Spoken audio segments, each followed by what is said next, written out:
Oke, kita mulai. Assalamualaikum warahmatullahi wabarakatuh.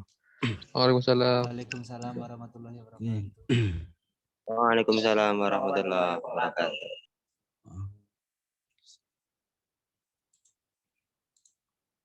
Oke. Ini slide-nya kelihatan ya? Kelihatan Pak. Oke.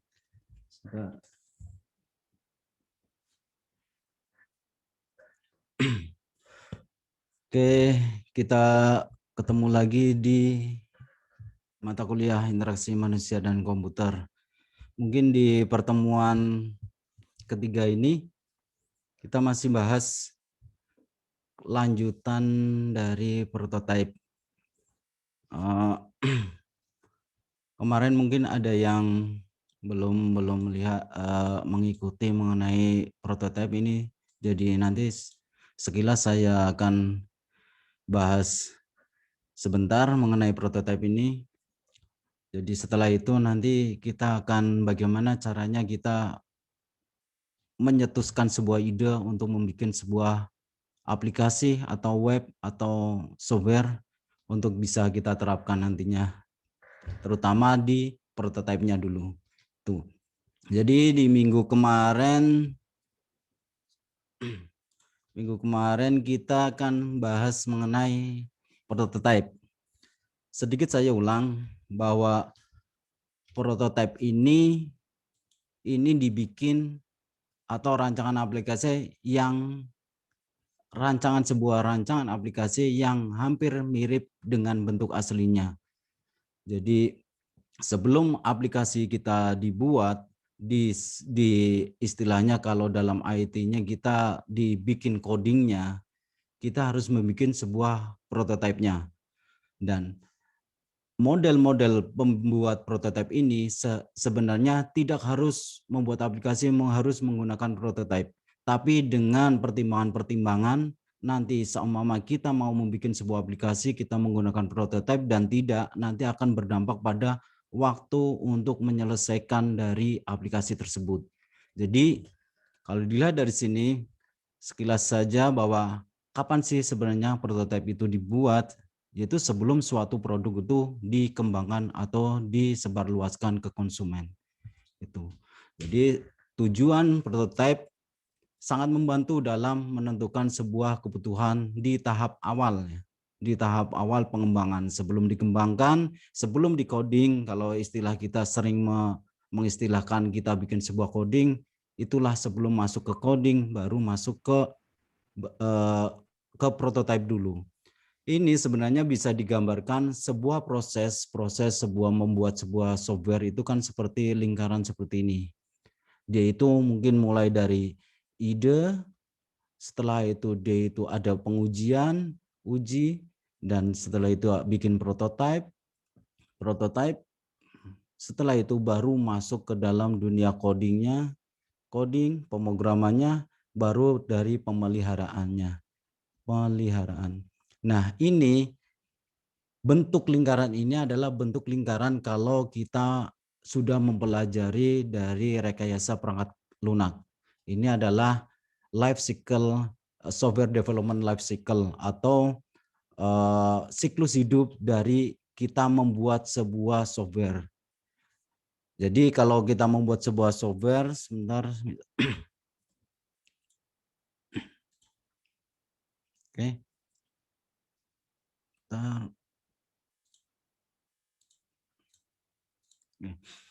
Nah, kalau kita membuat sebuah software, tidak hanya kita membuat codingnya, setelah itu kita tinggal pergi, tidak.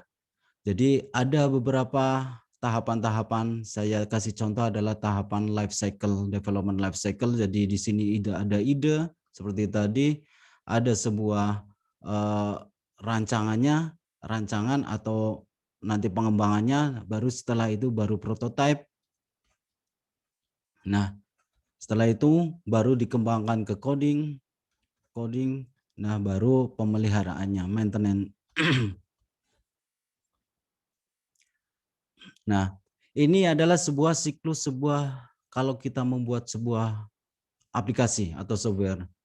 Jadi posisi Kalau membuat sebuah software apalagi dalam satu tim, itu tidaklah pasti orang yang pintar coding itu bisa menguasai semuanya.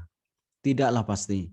Nah, yang pasti bahwa di dalam sebuah pemeliharaan sebuah software ini banyak dijumpai dengan beberapa tim. Tidak hanya orang yang ahli coding, terus dia itu bisa serta-merta dia membuat sebuah aplikasi, tapi dia juga membutuhkan sebuah orang-orang dari orang desain, orang dari bidang-bidang keilmuan lainnya. Jadi coding ini bisa hanya beberapa persennya dari sebuah timnya. Jadi mau nggak mau untuk bisa berkomunikasi antara dari ide menuju ke sebuah aplikasi atau yang di coding itu akan melalui dari prototipenya. Itu. Sekelas info bahwa nanti manfaat dari prototipe ini yaitu dalam IMK sangat penting bagi orang yang awam. Jadi tidak harus orang yang dalam tim sebuah pembangunan sebuah aplikasi itu orang yang pintar IT semua. Nah, ini orang yang awam IT akan bermanfaat di prototipenya nanti. Jadi merancang program yang berbasis IT. Jadi kita bisa melihat bahwa kita tahu manfaatnya prototipe ini. Misal kita ada sebuah prototipe, kita akan membangun sebuah aplikasi mulai dari ide ini tanpa menggunakan prototipe. Dia itu akan memerlukan waktu sekitar 3 bulanan untuk membuat sebuah aplikasi. Tapi setelah dia mencapai 3 bulan, dia itu ya kalau dia itu lancar, tidak ada kendala apa-apa dan nilai usability. Intinya adalah nilai usability ya ini yang pasti usability-nya dia itu bagus. Otomatis kalau nilainya sudah bagus dia itu baru ke pasaran. Tapi kalau enggak berarti dia itu akan balik lagi ke bentuk idenya lagi. Dari bentuk ide nanti di sini ada desain dan segala macam, nanti coding dan segala macam dia berjalan ke aplikasi.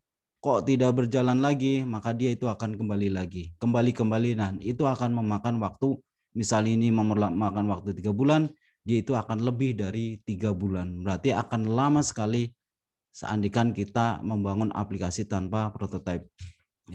Tapi kalau kita menggunakan prototipe, nah dari mulai ide, kita sudah punya idenya. Setelah itu, dalam waktu satu minggu, kalau 1 minggu, kita bikin sebuah prototipe. Jadi belum sampai kita mencapai 3 bulan, kita bikin prototipe dulu.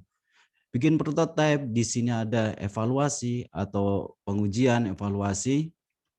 Setelah itu, kalau tidak berjalan, dia itu akan masuk ke ide lagi. Setelah itu didesain lagi, di prototipe lagi, bikin prototipe, belum masuk lagi usability-nya. Kalau sudah mencapai lolos, dia itu baru masuk ke coding-nya, biasanya di sini.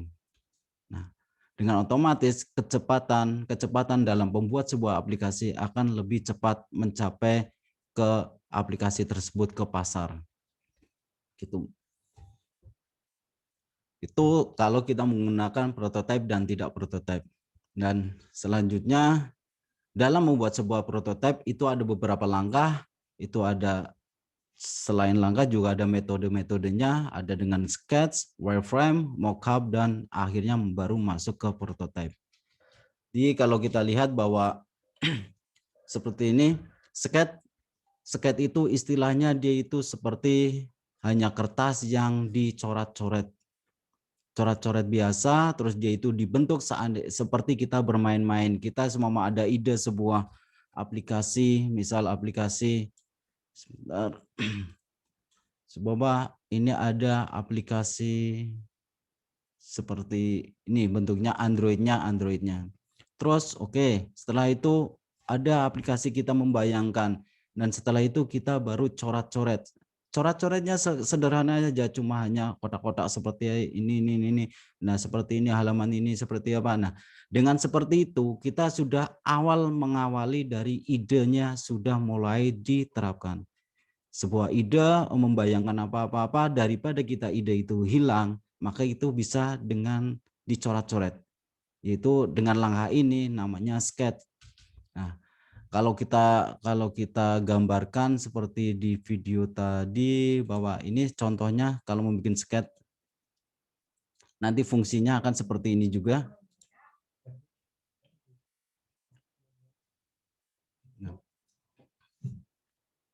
Ini bentuk prototype, sebelum masuk ke prototype berarti masuk ke sketch. Nah, ini kan dia itu kan cuma hanya kertas biasa, dia di kotak-kotak ditulis-tulis seperti ini, seperti nek ngarani berarti kayak wong edan, kayak orang gila gitu. Jadi dia cuma kayak gitu aja, cuma diketik-ketik, cuma ditempel, submit, dia ketik juga keyboard bentuknya seperti ini. Dia itu kayak gitu, hampir menyerupai. Tapi dengan seperti ini, nanti sebuah aplikasi sudah ada gambaran, oh nanti aplikasinya bentuknya seperti ini, halamannya seperti ini, sampai kalau dilihat dari video ini, dia itu warnanya sudah menentukan seperti di sini kuning, putih, dan tulisannya seperti ini. Nah itu tampilannya bentuknya seperti ini, sederhananya gitu. Nah, ini kalau menggunakan sketch dan ini manual dengan tangan semua. Di sini juga bisa digambarkan nanti skenarionya. Skenarionya nanti pertama itu tugasnya apa, membuka apa register, terus menghapus apa, letaknya di mana. Nah, itu seperti itu.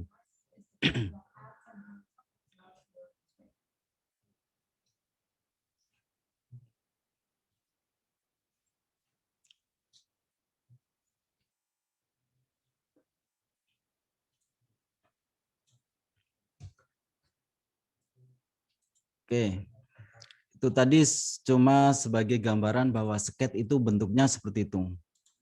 Berarti ada kertas, dicoret-coret, terus setelah itu digambar-gambar seperti aplikasi sesungguhnya. Naik setelah sketch, setelah kita coret-coret, kita punya gambaran-gambarannya, kita bisa masuk ke dalam bentuk wireframe. Jadi wireframe ini setelah kita coret-coret bisa langsung masuk ke dalam bentuk ke softwarenya. Softwarenya nanti bisa menggunakan tool Balsamiq ini, dia itu bentuknya masih hitam putih, masih berwarna hitam putih, namun fungsi serta konten telah tersedia di dalamnya. Meskipun belum dapat berfungsi secara sempurna. Jadi agak lebih nyata dari bentuk coret-coret tangan. Nah, setelah wireframe, nanti kalau bentuk sketch, ini bentuknya berarti sketch ini, terus akan jadi wireframe akan jadi seperti ini, masih hitam putih, tapi sudah menggunakan tool software, dan bentuknya masih hitam putih. Dengan seperti ini, kita sudah ada sedikit gambaran mengenai aplikasi yang akan kita bikin. Oke. Setelah masuk ke wireframe, nanti akan masuk ke mockup. Nah, baru di mockup ini sudah masuk ke warna, tipografi, atau tata letak dari font, tata letak fontnya seperti apa, besarnya seberapa, bold atau biasa, normal. Nah, itu sudah mulai diterapkan. Dengan mockup, setelah mockup nanti akan bentuknya seperti ini. Dia itu akan berwarna. Sudah berwarna, ini bentuknya terjemahannya ini, nah seterusnya. Nah, dengan berwarna ini dia itu masih belum bisa diaktifkan. Jadi kalau kita membuat mockup ini bisa dengan menggunakan Adobe XD itu. Setelah sudah menggunakan mockup, baru kita bisa namanya prototype. Nah, dengan prototype ini nanti ada animasi atau tombol-tombol. Misal di sini ada tombolnya sudah mulai diaktifkan dan sudah mulai bergerak semua. Nah, tapi ini tanpa ada coding. Jadi belum masuk istilahnya pemrograman. Jadi kalau seandainya kita sebuah tim membuat aplikasi, jangan takut dulu mengenai saya pasti nggak bisa membuat aplikasi karena saya nggak bisa coding. Itu jangan seperti itu beranggapan. Tapi seandainya kita sudah membuat, kita nggak bisa coding, tapi kita bisa berimajinasi, bisa menerapkan sebuah warna, menerapkan sebuah nanti tampilannya seperti apa, kita cukup di prototipe saja, itu sudah sangat dan sangat membantu. Mungkin kalau dalam aplikasi, membuat sebuah aplikasi, itu sudah sampai 60 atau 70%. Gitu. Jadi sebegitu pentingnya sebelum masuk ke coding, kita sudah membuat prototipe. Dengan seperti itu, waktunya akan cepat, biayanya akan lebih kecil. Tuh. Oke. Ini sekilas dari pertemuan kemarin. Dengan melihat dari sketch sampai ke prototype, ini ada istilah low fidelity atau rendah seperti aslinya, atau middle fidelity dan high fidelity. Jadi kalau sketch sampai ke wireframe ini bisa dinamakan dengan low fidelity karena dia itu masih hitam putih, hitam putih. Tapi kalau yang wireframe ini sudah mulai kotak-kotak bentuknya, sudah mulai terbentuk. Nah, middle fidelity ini bisa dikatakan bahwa ini masuk ke mockup-nya. Nah, mockup sudah berwarna, sudah hampir serupa dengan aplikasi sesungguhnya, tapi dia belum aktif mengenai tombol-tombolnya. Nah, setelah masuk ke prototype baru masuk, dia itu sudah dinamakan high fidelity. Dan dia itu hampir menyerupai dari aplikasi sesungguhnya, tapi ini tanpa coding. Masih belum masuk ke codingnya. Oke.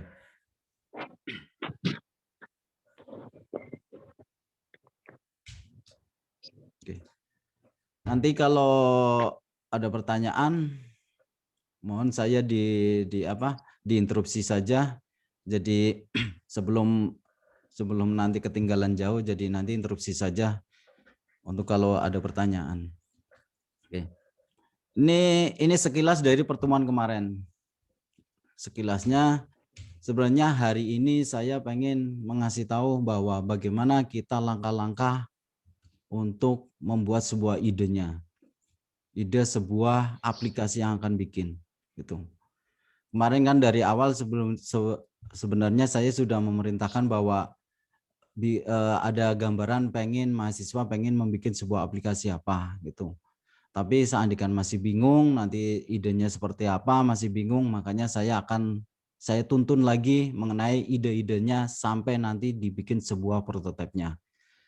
Nah, ini sebenarnya prototipe ini saya lakukan di awal-awal pertemuan.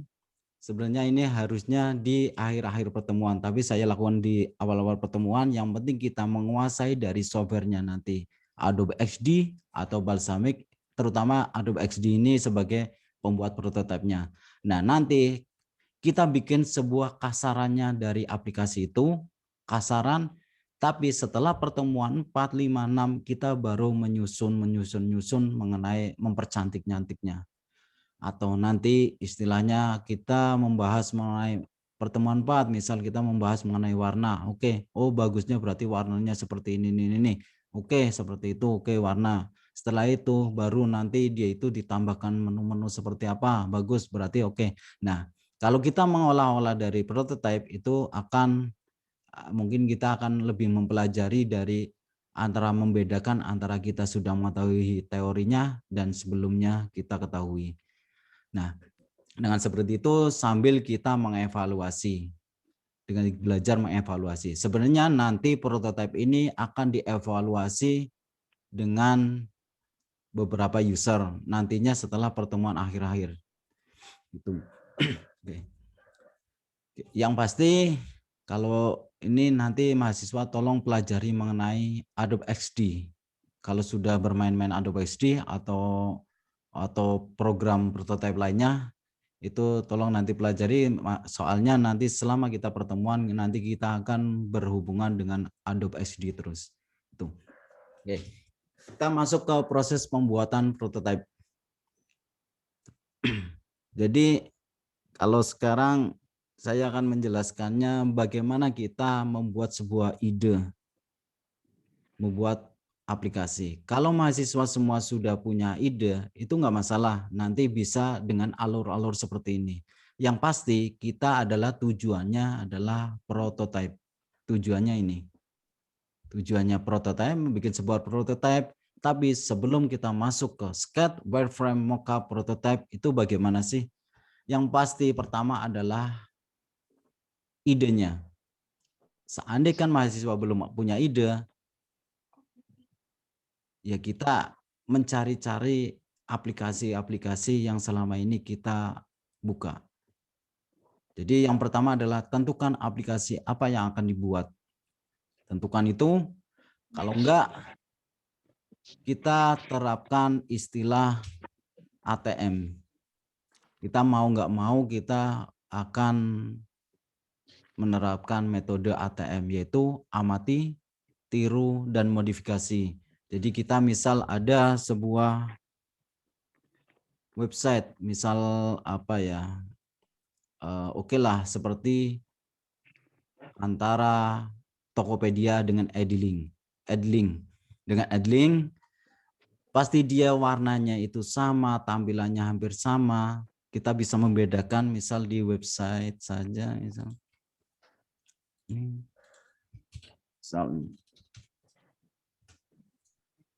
Nah.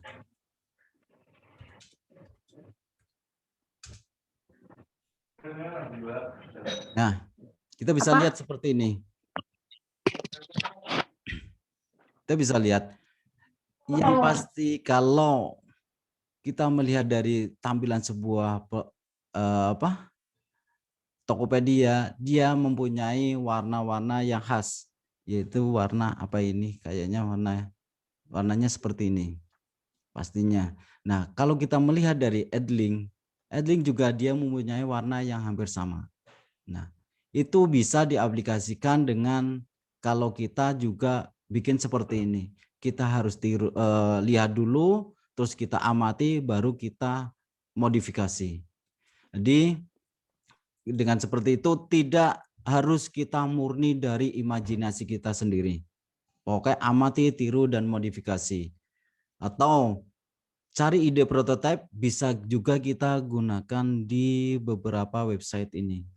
Misal kalau mau desain ini seperti ini. Nah, ini contoh-contoh sebuah aplikasi prototipe yang sudah familiar. Nah, ini Nah, ini kan beberapa prototipe yang sudah jadi, ini yang mengcopy atau apa? Caranya ini memodifikasi dari aplikasi-aplikasi yang sudah beredar di pasaran. Jadi seperti ini, nanti mahasiswa juga bisa melakukan seperti ini. Jadi misal, oh kita pengen membuat aplikasi A. Oke, aplikasi A, tampilannya seperti apa yang saya inginkan. Ini bisa mencari referensi ada di sini. Misal seperti ini ya saja. Oke, kita akan mencari seperti ini. Kita lihat. Nah, tampilannya di dalamnya ini seperti ini nih. Berarti dia itu lebih ke cenderung warna hitam, dan dia itu ada picture-nya seperti ini, fontnya seperti ini, dan dia itu tombolnya seperti ini. Nah, oke. Kita bisa ini di-download dan kita tiru.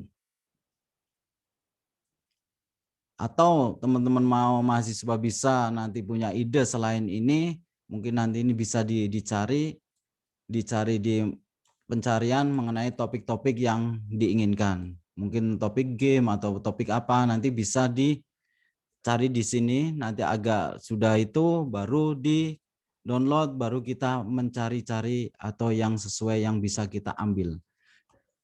Kita bisa ngambil mengenai misal antara ini saja, antara dua. Ini sign in, let's go, dia tombolnya bentuknya seperti ini. Tapi dia itu kalau di bawah yang bawah ini dia bentuknya sign in seperti ini. Nah, kita bisa tiru juga seperti itu. Oh, saya lebih enak dengan tombol seperti ini nih, lebih senang dengan tombol seperti ini. Makanya kita bisa mencari idenya mulai dari website Mobi Design ini. Itu.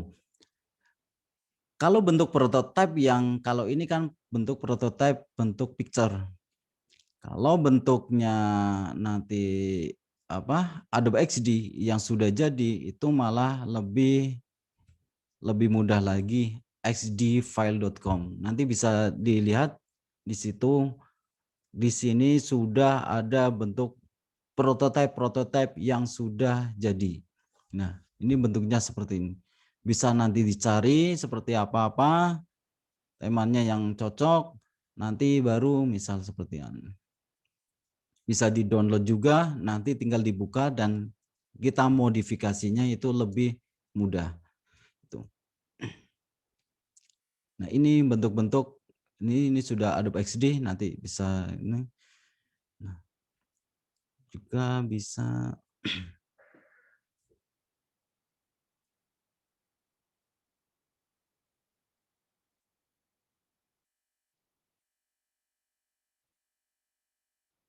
sebentar. Oke. Oke. Tuh tadi nanti ini mahasiswa bisa lihat-lihat nanti di Mobi Design dan XD File. Nah, selain itu juga, selain kita mencari prototipe, kita juga lebih banyak referensi di internet mengenai user interface. User interface ya berarti kan ya halamannya, terus tombol-tombolnya, masuk-masuknya gimana. Nah, itu dengan semakin banyak referensi, semakin banyak juga kita akan mempercantik dari tampilan atau aplikasi kita. Tapi yang pasti kalau di IMK ini jangan beranggap bahwa perancang atau mahasiswa nanti membuat sebuah aplikasi yang menentukan baik tidaknya itu ialah yang membuat.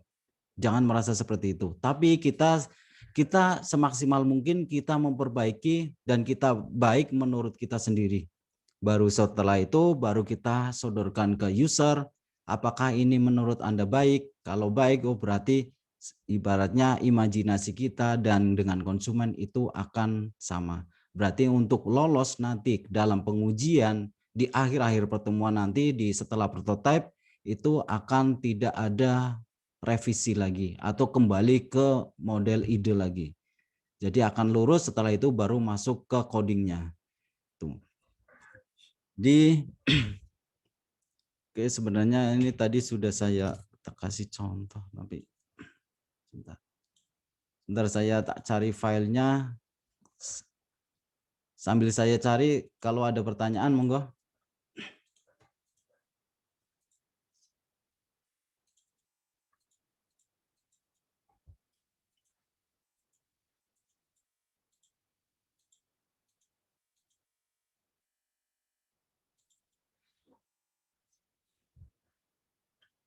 Kalau ada pertanyaan.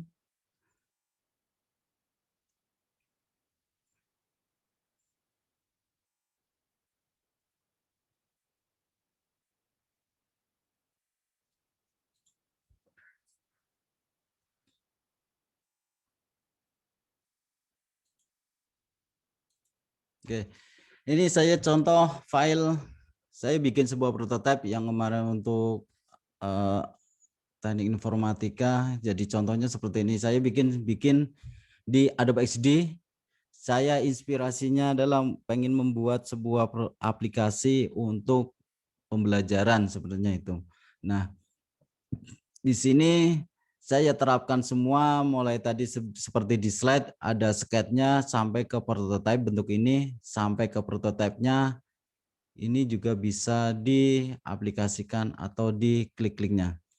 Dan ini sudah bisa kita masuk ke aplikasi, ke menu apa ini bisa. Nah, ini bentuk salah satu bentuk prototipenya. Nah,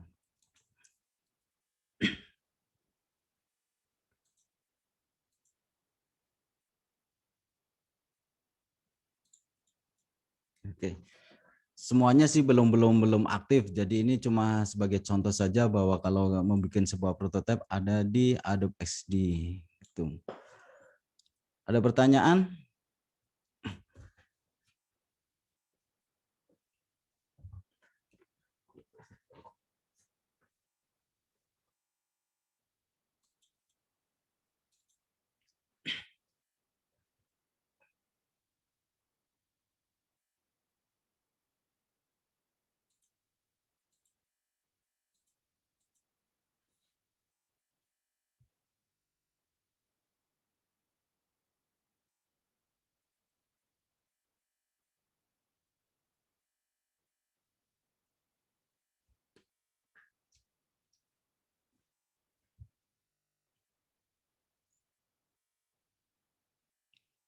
Oke. Kalau nggak ada pertanyaan, teman-teman mahasiswa sudah ada punya ide belum? Pengen membuat aplikasi apa? Ada yang sudah punya ide?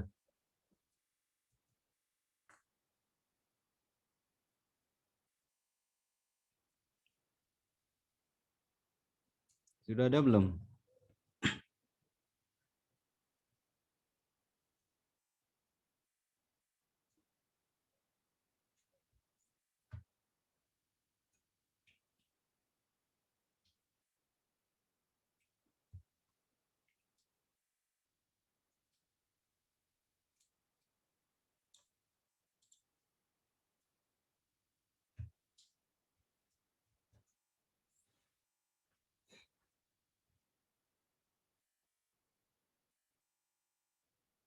Atau saya yang nugaskan bikin aplikasi apa?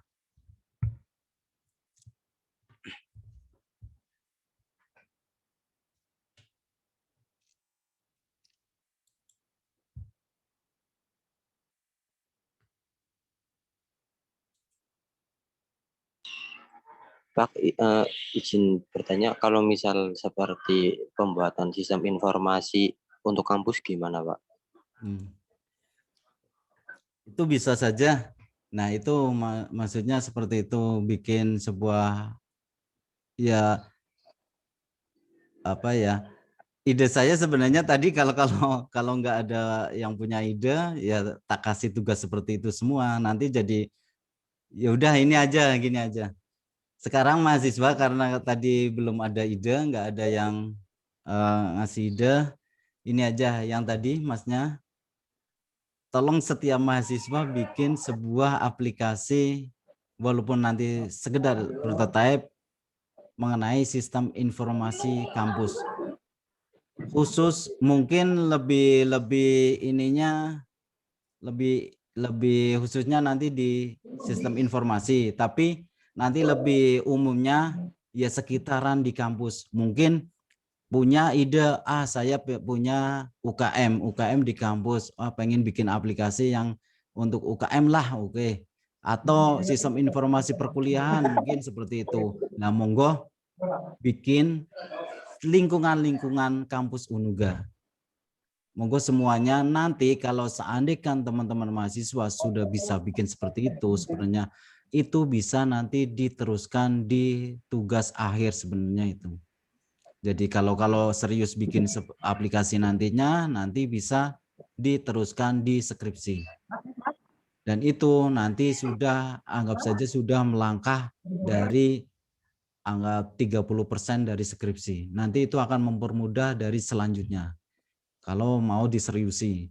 Tapi kalau enggak, nanti ya ini untuk tugas IMK ini, teman-teman mahasiswa bikin sebuah aplikasi, apalah nanti namanya, apalah nanti membahasnya seperti apa, tapi yang ada persoalan-persoalan yang ada di lingkungan kampus. Tuh. Saya tak kasih contoh ini kemarin. Nggih, monggo. Kalau misalkan membuat aplikasi informasi sekitar tempat saya, kan saya bekerja tapi di sekolahan. Nggih. Jadi kalau misalnya itu kan sama aja ya, antara kampus dan sekolahan kan sama. Itu bisa atau tidak? Oh, bebas. Bisa-bisa saja, makanya saya kan tadi membebaskan apapun yang ada di lingkungan idenya teman mahasiswa semua. Mungkin di tempat kerja, mungkin di jalan, mungkin di tempat jualan atau di mana, kalau ada ide, monggo makanya di sini utarakan. Kita limpahkan di sini. Saya juga tidak menutup harus murni dari ide kita 100% enggak. Kan tadi saya sudah menjelaskan bahwa kita menggunakan metode ATM, yaitu amati, tiru, dan modifikasi. Ini sudah secara umum. Jadi kita amati yang sudah ada, aplikasi yang sudah ada, kita amati, kita tiru tombolnya, kita tiru warnanya, kita tiru ikonnya, kita tiru apa form-formnya. Itu pertama gitu, seperti itu aja. Kita amati, terus tiru, baru kita modifikasi. mungkin warnanya tadinya hijau, tambah kita hijau, tambah garis putih. Nah, itu kan sudah beda lagi. Nah, itu sudah dimodifikasi. Jadi kalau teman-teman mahasiswa semua punya ide di lingkungannya masing-masing, di rumah, di tempat kerja atau di mana, monggo diutarakan di tugas IMK ini nanti. Kalau nggak ada yang punya ide, yaitu nanti coba modifikasi dari lingkungan kampus. Itu. Ini salah satu contoh dari saya itu ngasih nanti di ujian akhir semester, sebentar nanti.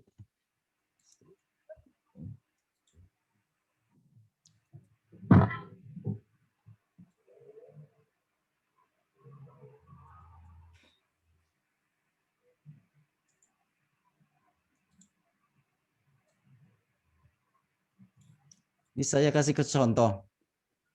Ini juga ya seperti ini. Jadi kalau di akhir ujian semester besok, beda lagi dengan yang kelas ini ya. Nanti udah beda lagi. Ini bocoran saja bahwa ini saya juga memerintahkan bahwa buatlah aplikasi Android sebatas prototipe mengenai sistem yang ada di lingkungan kampus. Oke, tak share dulu sebentar. Oke. Nah ini. Saya tak bikin seperti itu besok. Jadi besok itu akan mengarah ke sini prototipe. Setelah itu buat aplikasi Android sebatas prototipe mengenai sistem yang ada di lingkungan kampus Unga. Pilih salah satu informasi kampus atau jurusan atau KKN atau UKM atau metode pembelajaran, e-learning dan lain-lain menurut ide-ide mahasiswa semua. Gitu. Jadi nanti tolong untuk minggu depan paling mahasiswa sudah mengumpulkan ide-idenya seperti apa, dikumpulkan prototipenya seperti di pertemuan keempat.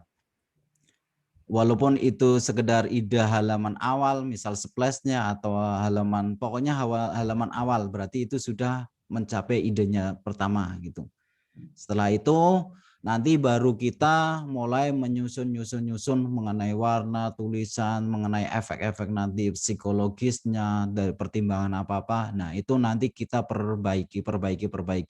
Dan di akhir pertemuan nanti kita akan menguji. Dan yang menguji itulah yang menentukan dari bahwa prototipe kita bagus atau enggaknya. Dan yang diuji adalah user orang lain.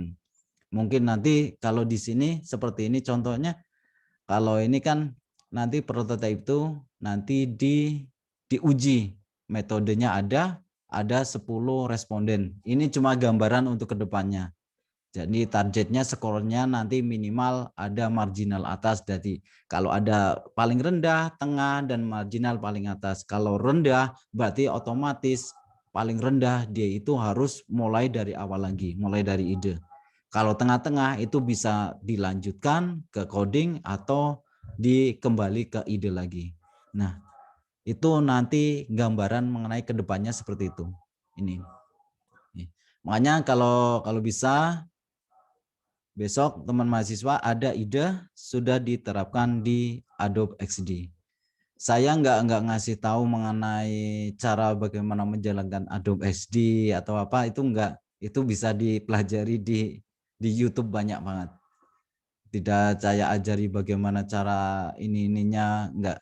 Cara menjalankan prototipe itu sudah ada dipelajari di YouTube banyak gitu.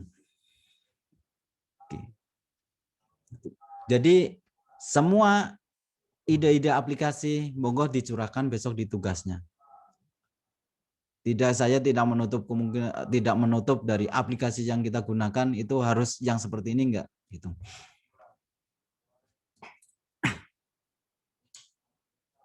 Ingat, semakin idenya cemerlang, maksudnya semakin idenya bagus, kita masih belum masuk ke coding ya.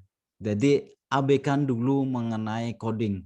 Abaikan dulu. Anggap saja pada saat posisi sekarang teman mahasiswa itu dia itu tidak usah memikirkan dari dampak codingnya, enggak usah.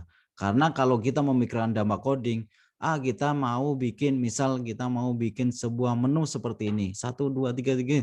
Nah, tapi wah coding seperti ini susah banget.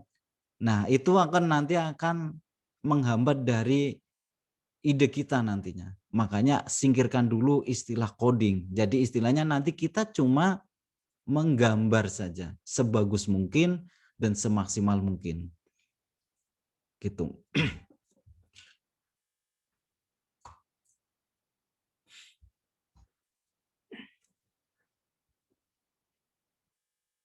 Ada pertanyaan atau ada ide, monggo?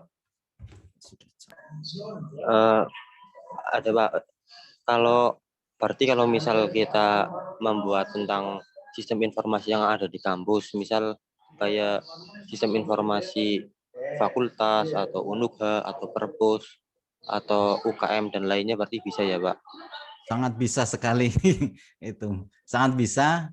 Seandainya itu nanti prototipenya bagus, diuji bagus, itu nanti lemparkan saja ke orang yang coding, atau masnya pinter coding, ya itu nanti sodorkan saja ke tugas akhir saja gitu, bikin. Itu sangat bisa, Mas. Baik Pak, siap. Ya.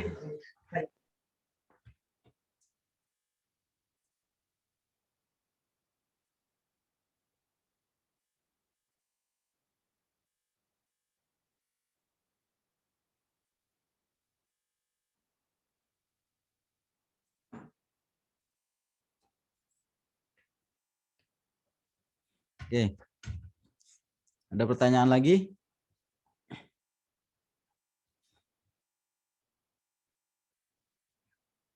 Oke. Kalau nggak ada, saya sedikit ke materi selanjutnya. Kita bahas materi selanjutnya. Karena ini masih jam 2. Oke. Oke ya, berarti untuk besok tugasnya nanti saya tak kirim ke ini aja, WA aja. Jadi pokoknya untuk mengingatkan bahwa minggu besok sudah ada prototipe yang dikumpulkan. Besok dikumpulkan di pertemuan 4 itu. Oke, kita lanjut ke materi selanjutnya, yaitu akan bahas mengenai software development life cycle. Oke, software development life cycle.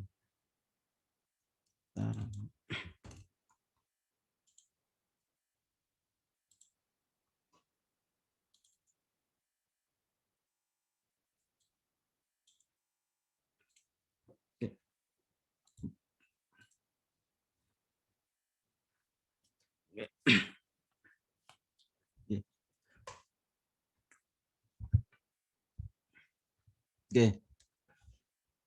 Seharusnya ini pertemuan ini saya belum tak edit, jadi ini harusnya pertemuan keempat, tapi saya awali dulu karena ini waktunya masih cukup. Jadi kita masuk pembahasan mengenai sistem development life cycle. Jadi sistem development life cycle ini sering dinamakan dengan SDLC atau siklus hidup. Seperti tadi saya awal-awal bahwa untuk membuat sebuah aplikasi itu stepnya itu banyak. Tidak hanya coding setelah itu bikin dilempar, itu enggak. Jadi SDLC atau System Development Life Cycle merupakan siklus atau tahapan dalam suatu proyek aplikasi. Saya sering ngomongnya aplikasi, mohon maaf, mungkin bisa juga aplikasi, juga bisa website, bisa juga software komputer, tapi saya seringnya ke aplikasi karena saya tak arahkan bahwa besok itu membuat sebuah aplikasi Android. Jadi di sini nanti lebih cenderung ke aplikasi Android-nya. Jadi di sini siklus atau tahapan dalam suatu proyek pembuatan sistem, di mana siklus ini terdiri dari fase untuk menemukan masalah, menganalisa kebutuhan, otomatis terus pembuatan hingga tahap pemeliharaan sistem. Siklusnya seperti itu. Jadi nanti prototipe itu ada di dalam sistem development life cycle-nya. Ini sebenarnya ini sudah dibahas di rekayasa perangkat lunak. Tapi saya tak ini lagi bahas lagi kelas balik bahwa ini untuk mengingatkan kita bahwa kita membuat sebuah software itu tidak hanya membuat, tapi kita ada urut-urutannya, dan prototype yang tadi itu masuk ke dalam sistem development-nya. Itu. Jadi fungsi SDLC memberikan gambaran input atau output yang jelas dari satu tahap menuju tahap selanjutnya.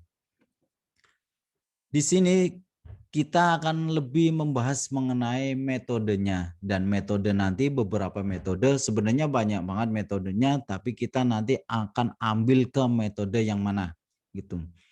Oke. Jadi yang pasti sistem development life cycle itu ada beberapa stepnya, yaitu pertama planning atau menganalisa. Jadi kayak seperti tadi bahwa sudahkah mahasiswa punya ide? Jadi planningnya seperti apa? Jadi disinilah posisi kita sekarang. Posisi kita sekarang itu ada di sini. Itu merencanakan proyek dasar dan melakukan studi kelayakan produk dalam bidang ekonomi, operasional, dan teknisnya.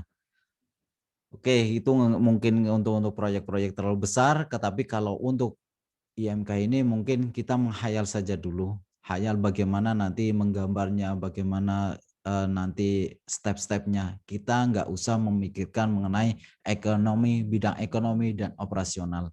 Tapi kalau kita nanti menuju ke dalam sebuah tim, kita jelas akan sebagai pertimbangan adalah bidang ekonomi dan operasional.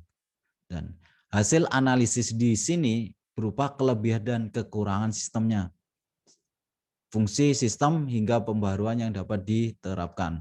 Jadi di planning kita seandainya kita anggap saja kita sebuah tim, kita sudah bisa menggambarkan planningnya nanti kekurangan software ini, kelemahannya nanti di mana, kelebihannya itu di mana, dan fungsinya apa-apa saja sih nanti, kelebihannya di mana, hingga nanti yang akan diupdate terus, update terus itu yang mana. Gitu. Jadi sini dari ide awal, setelah kita membuat sebuah plan atau idenya, baru kita masuk ke dalam desainnya. Oke, dalam desain. Tadi teman-teman mahasiswa saya suruh untuk idenya apa? Setelah itu sebenarnya masuk ke dalam desainnya. Itu. Dan desain ini masuk ada sebuah prototype.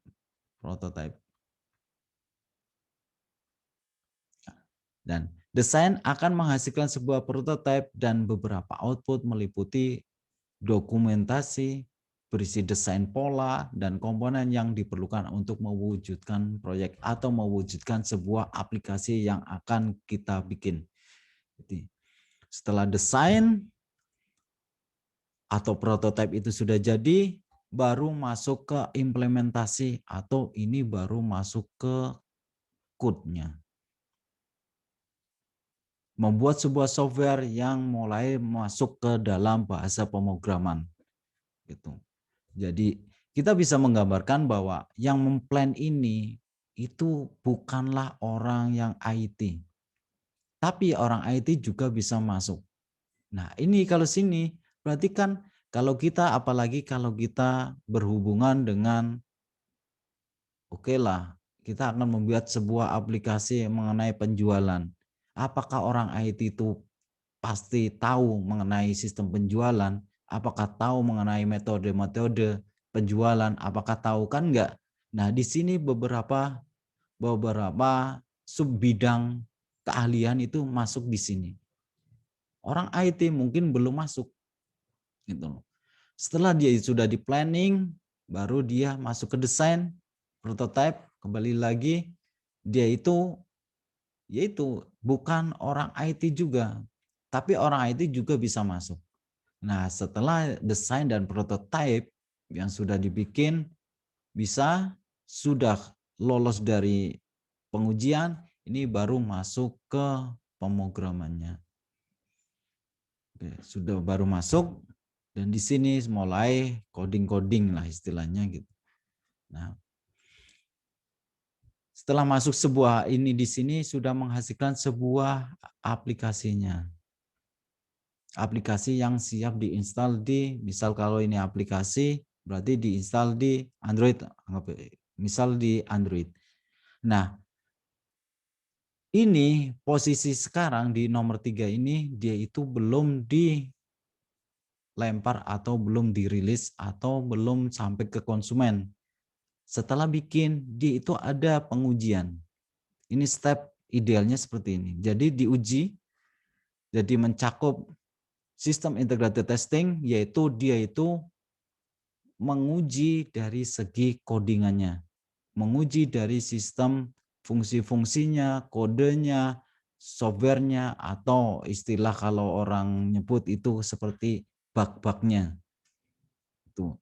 Dan ada juga pengujian dari segi user accepted test. Nah, ini yang pengujian yang diuji ke konsumen atau ke user. Nah, ini yang paling menentukan bahwa nanti usability-nya itu tinggi. Dan ini yang akan nanti kita lakukan di akhir-akhir setelah prototype, yaitu diuji. Oke. Ini sebenarnya dalam desain ini juga nanti ada metode. Ini metode untuk pengujian. Pengujian juga ada, user evaluasi. Tapi ini gambaran sistem development life cycle ini gambaran idealnya bahwa dalam satu life cycle siklus hidup software itu seperti ini. Tapi nanti metode-metodenya kita bahas setelah ini. Ini gambaran metode secara idealnya. Jadi setelah dites, diuji, oke lulus, dia itu baru tahap pengembangan. Semua yang kejelekan atau semua yang error atau semua yang bug sudah diperbaiki.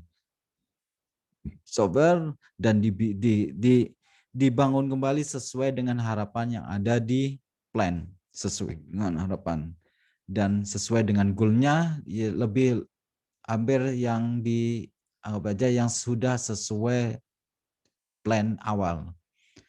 Setelah diperbaiki, baru tes, setelah diperbaiki baru masuk ke maintenance. Nah, maintenance ini tidak bisa lepas dari life cycle. Kita ingat bahwa software atau aplikasi yang bagus itu adalah aplikasi yang selalu terupdate. Jadi pokoknya patokannya prinsipnya adalah software yang terbagus, software yang baik dan bagus itu adalah software yang selalu terupdate. Dia itu selalu diperbarui terus. Tidak hanya kita rilis, setelah rilis kita diamkan saja enggak. Tapi itu harus diolah, diperbaiki, diupdate. Nah itulah software yang baik. Nah seperti contoh misal antivirus kan itu enggak bisa lepas dari update antivirus. Kalau itu sudah misal 1 hari, 2 hari itu enggak update berarti dia sudah mulai ketinggalan dan itu sudah ditinggalkan oleh pengguna. Tapi kalau dia update terus, terjadi update datanya, maka dia itu akan sering digunakan oleh pengguna atau digunakan terus. Makanya bagian maintenance ini juga sangat penting. Jadi tidak bisa lepas dari siklus hidup dari software. Gitu. Ini bentuk idealnya dari sistem development life cycle. Tapi metode-metodenya bisa masuk banyak beberapa metode. Seperti metode model waterfall model, dia itu gambarannya ini seperti ini hampir sama seperti tadi bahwa pertama menganalisa ide, terus baru masuk ke desain, dia itu baru masuk ke implementasi dia udah oke, baru diuji, terus baru pengembangan dari baru setelah itu maintenance. Nah, ini fungsinya kalau model waterfall dia itu harus menyelesaikan dari setiap satu langkah. langkah ini misal menganalisis atau ini ide dulu. Ide sudah fix, udah anggap saja udah 100%, dia itu baru boleh melangkah ke sistem desain. Tidak boleh langsung meloncat ke misal pemrograman apa di tes, itu enggak. Jadi dia itu desain dulu. Kita desain sampai dia itu sudah anggap sebagai timnya itu 100%, baru dia itu melangkah ke implementasinya. Dan seterusnya dia itu step-stepnya itu harus selesai dulu, jangan melompat baru nanti melompat ke lainnya. Itu ciri khas dari waterfall model. Jadi kelebihannya dia itu proses menjadi sangat teratur karena dia melangkah lewat satu. Jadwal menjadi lebih menentu karena jadwalnya sudah pasti. Proses mudah dipahami dan jelas. Mudah dalam pengelolaan proyek, terus kondisi penerapannya juga akan jelas nantinya.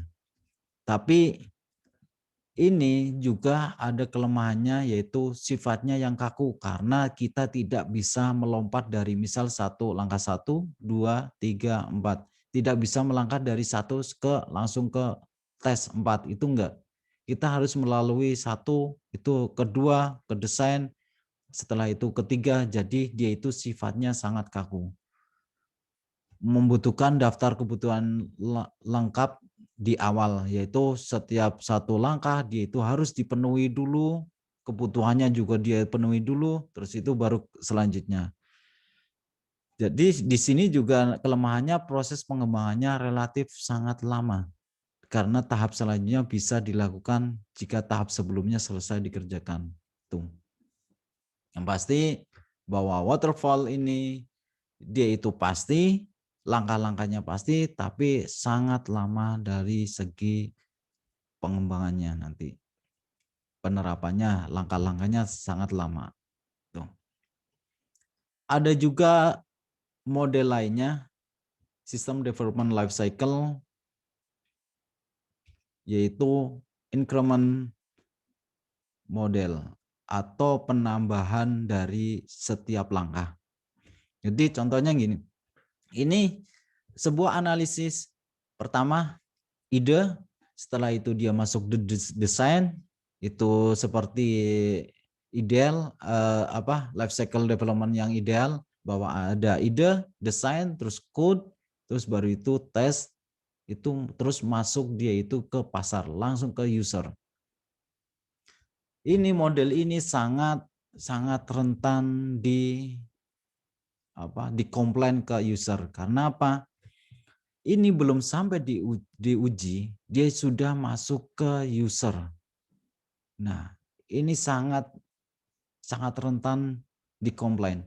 Karena apa? Belum sempat dites, walaupun tes itu cuma 1, dia belum sempat memperbaiki, tapi sudah masuk ke dalam user. Tapi user ini dia itu akan timbal balik, akan bahwa komplainan ini atau seperti pengujian ini tidak lolos, dia itu akan dianalisis dan didesain lagi. Gitu.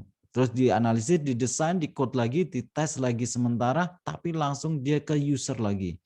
Seandainya ada apa yang kurang dari user, ada masukan lagi, dia baru diperbaiki lagi, dianalisis, desain dan code, dites lagi, terus ke user lagi, setelah itu masuk lagi, dan itu seterusnya.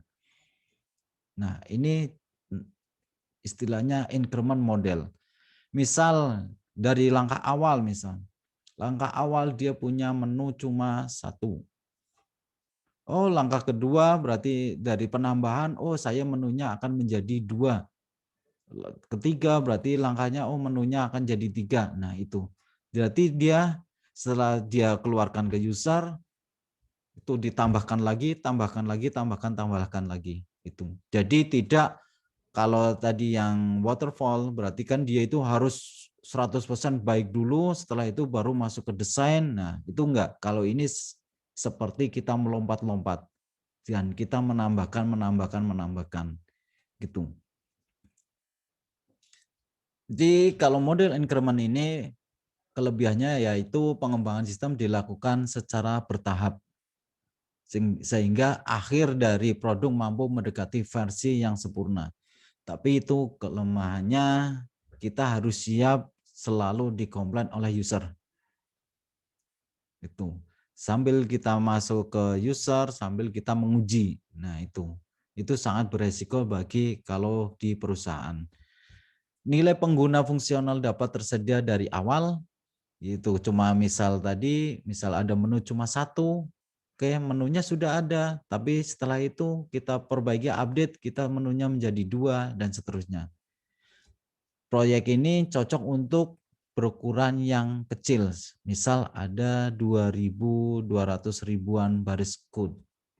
Itu kecil, tidak terlalu kompleks dari segi pemrogramannya.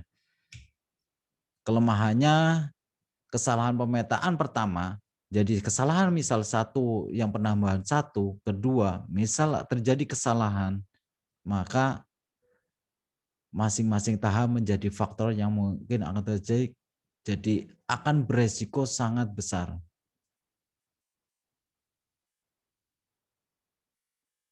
Jadi spesifikasinya itu akan harus misal 1, 2, 3, 4, ini di sini terjadi kesalahan, mau nggak mau kita harus merubah yang sudah dilalui dari awal. Itu. Ini model yang penambahan. Ada juga model-model lainnya seperti prototype. Nah, inilah yang akan kita terapkan, kita menggunakan model prototype. Jadi sistem development life cycle ini, kalau model prototype kita mengenai, kalau gambar ini mengenai ide, terus desain secara kasarannya, udah kasaran secara kasar, mungkin di sini mulai dari sketch atau mulai dari skenario. Nah, setelah itu masuk ke pembangunan prototype. Nah, setelah pembangunan prototype, kita uji di user evaluasi. Yang menguji adalah, yang menilai adalah nanti user atau calon pengguna kita. Jadi setelah diuji, bagaimana nanti hasilnya, hasil prototipe itu, seandainya kan sudah diperbolehkan, sudah nilainya skornya tinggi, nanti dia itu akan lanjut ke model, ke implementasinya, ke penerapan atau codingnya. Tapi kalau belum, nanti kita akan berkutak-kutik di evaluasi terus, diperbaiki, dievaluasi lagi, perbaiki lagi, evaluasi lagi, perbaiki lagi, evaluasi. Kalau sudah baru masuk ke dalam implementasi. Gitu. Kalau ini model prototype. Nah, ini kan beda mengenai model waterfall. Kalau waterfall, kalau kita belum masuk ke desain, belum 100% bagus, berarti kita nggak bisa masuk ke lainnya. Nah, kalau ini yang kita putar-putar adalah di sekitar prototipenya. Nah, ini yang akan kita terapkan di mata kuliah IMK ini. Jadi model prototype. Pokoknya kita nanti bikin prototype, kita evaluasi, kita uji, kalau sudah kita baru masuk ke codingnya.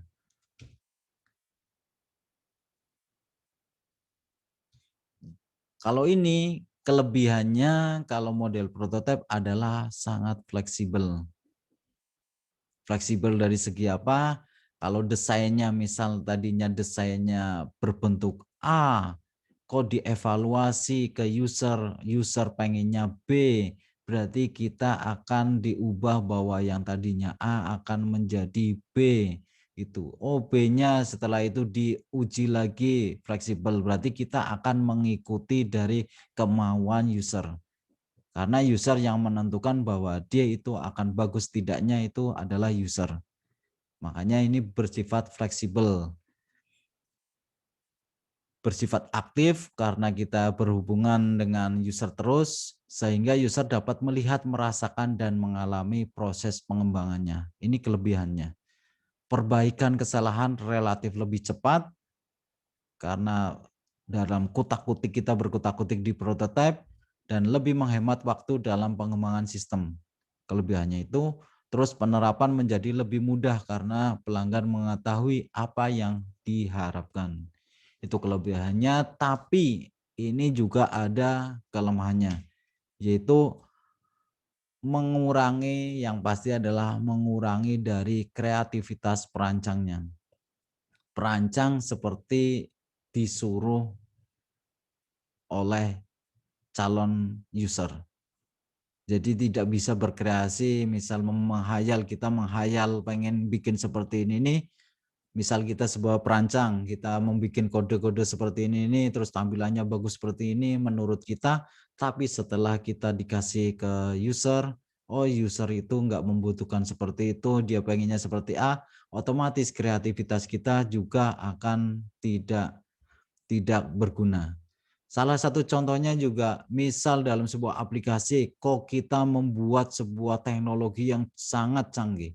Dia mempunyai algoritma yang bagus, terus dia mempunyai tampilan yang sangat bagus. Tapi setelah teknologi yang bagus itu, teknologi yang tinggi itu diterapkan ke orang-orang yang nanti calon user kita itu orang yang nggak paham IT, makanya itu teknologi tinggi itu nantinya akhirnya tidak bermanfaat. Jadi kalau kita membuat sebuah prototipe, membuat sebuah aplikasi, kita harus menyasar dulu siapa sih calon-calon dari user kita. Jadi misal kita akan membuat sebuah aplikasi untuk di mahasiswa, untuk di lingkungan kampus, berarti lingkungannya kutak-kutiknya yaitu orang-orang yang ada di kampus. Bagaimana cara berpikirnya, bagaimana dia kebiasaannya. Jangan sampai dicampurkan dengan orang-orang yang hanya misal anak SD atau anak SMP, itu akan perilakunya akan beda-beda gitu. Makanya kita harus mengarah ke sana. Dan kita yang pasti tidak bisa menganggap bahwa rancangan kita itu bagus. Yang membuat rancangan bagus adalah user. Itu yang selalu saya tekankan, bahwa tetap user itu. Dan kelemahannya kalau model prototype cakupan pengembangannya sistem dapat lebih luas karena ide-idenya juga bisa masukan dari user, tidak hanya dari perancangnya. Itu.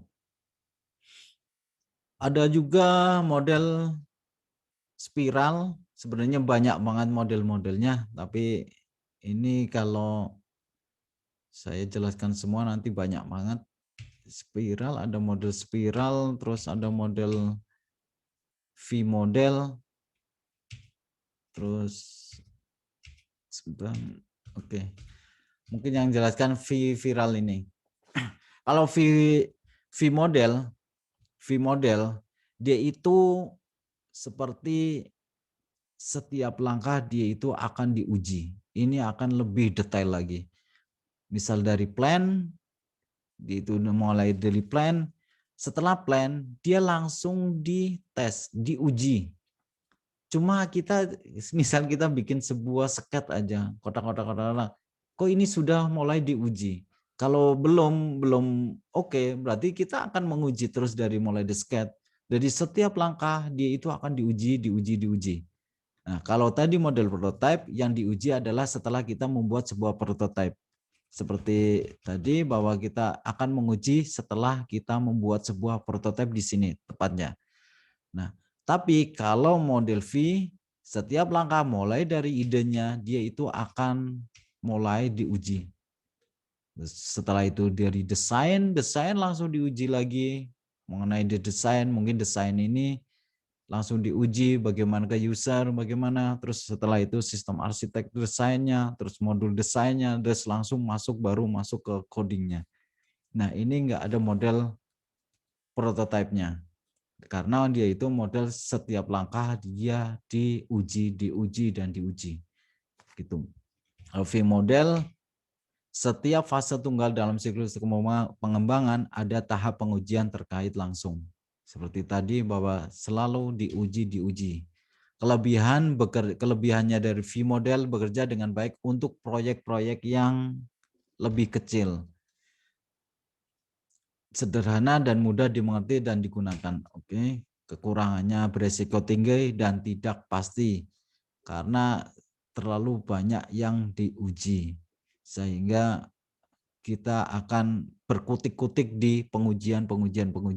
Tapi yang pasti kalau dengan model ini dia itu mudah dikelola karena setiap fase memiliki spesifik kiriman dan proses reviewnya sudah pasti. Di review, oke, dia itu langsung berjalan lurus gitu.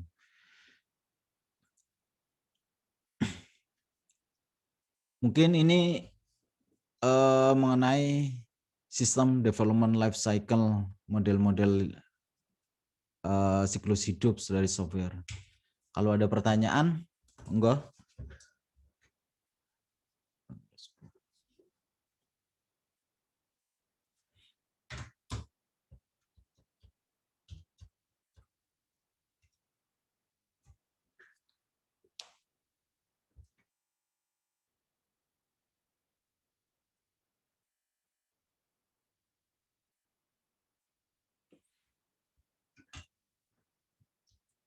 Kalau ada pertanyaan, sebentar saya nih.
Ada pertanyaan?